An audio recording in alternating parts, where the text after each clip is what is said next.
This is what people from around the planet come to Hawaii to see and experience. Vistas stretching from the mountains to the ocean, or as we say in Hawaii, from Mauka to Makai, our island state is one of the most beautiful places on Earth. The foundation is literally cracking at the seams. During the 34th U.S. Coral Task Force meeting on the Valley Isle of Maui, you will learn about the issues and the approaches underway to bring Hawaii's coral reefs back to as near a pristine state of health as possible. Hundreds of concerned citizens, nonprofit groups, NGOs, and government conservation concerns are working together on a multitude of projects to try and reverse a decades-long decline in the health of the foundational structure for life in the ocean, our coral reefs. They're under attack on a variety of fronts, mostly terrestrial-based, further demonstrating the intrinsic connection between land and sea. We're excited to share with you our projects and approaches, and we're eager to get your expertise and input as we work together for a brighter future for coral reefs and for our oceans. In July, hundreds of people gathered in West Maui for the 5th birthday bash for the West Maui Watershed's Reef to Ridge initiative. Most of the people here are involved in some capacity, and so they don't feel helpless. They're educating visitors when they're coming through about what the rules are for this area. They're coming out to help plant, provide education to everyone. And I think there are some trends that we're seeing, the beginning of the promise of hope. Some increase in the number of herbivores and increase in the percent of crystalline coralline algae, which is a great potential indicator. But it's going to take a little bit more time until we can conclusively say that this is a successful area. But we've got a great group of people supporting it. Structurally holding the reef together. One of the highlights of this event was a snorkel tour of the Kahakili Herbivore Fisheries Management Area.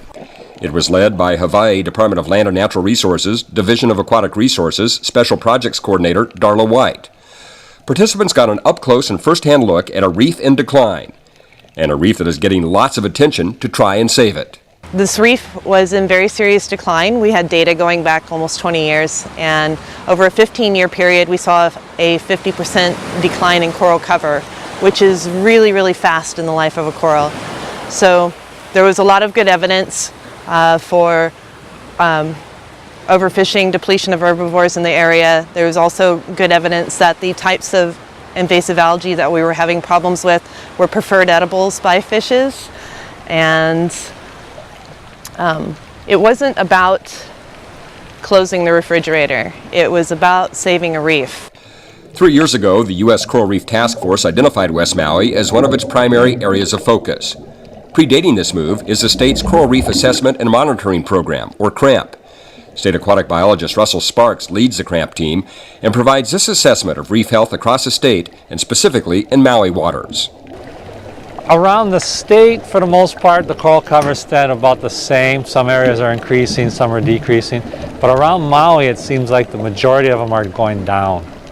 Of like 10 sites we have here, about 2/3 of them or so are significantly decreasing in coral cover.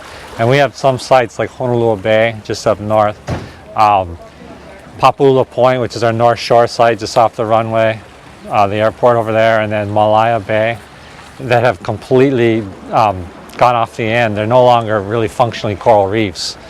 They've gone from 50%, 60% coral cover down to less than 10.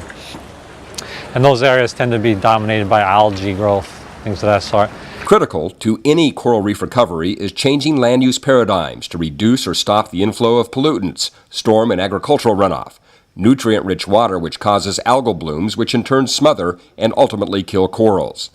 The Reef to Ridge effort is currently focusing on 5 West Maui watersheds, and it's hoped the success of these efforts will provide the foundation for the introduction of best practices in additional watersheds. We are only dealing with 5, and we're doing that in 2 phases. The first phase is Wahikuli and Honokuai, and then the second phase we're starting now is moving north up to Honolulu watershed. So Honokuhua and Kahana in there too. The reason that we're not taking on a larger area is that there are not endless resources, and so rather than doing a bad job at a large area, we're trying to really focus, and by focusing, test this model of doing site-specific planning and implementation and science, and hopefully moving the needle on coral reef health. All the animals of the sea should be reason enough to protect, preserve, and restore our coral reefs.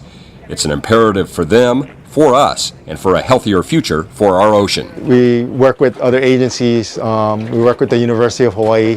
We're also working with other collaborative researchers. So it's been very interesting because some of the sites that we have already monitored, we're able to invite other researchers to come in with their specialty.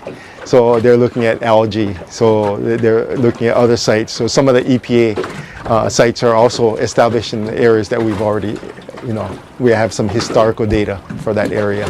And then the U.S. Geological Survey has come in and done some sites along West Maui. They worked also on Molokai. And then so it's nice to be able to compare sites. We're pleased you are joining the supporters of Healthy Reefs, the Hawaii Coral Reef Initiative, the DLNR Division of Aquatic Resources, and other partners for this 32nd U.S. Coral Reef Task Force.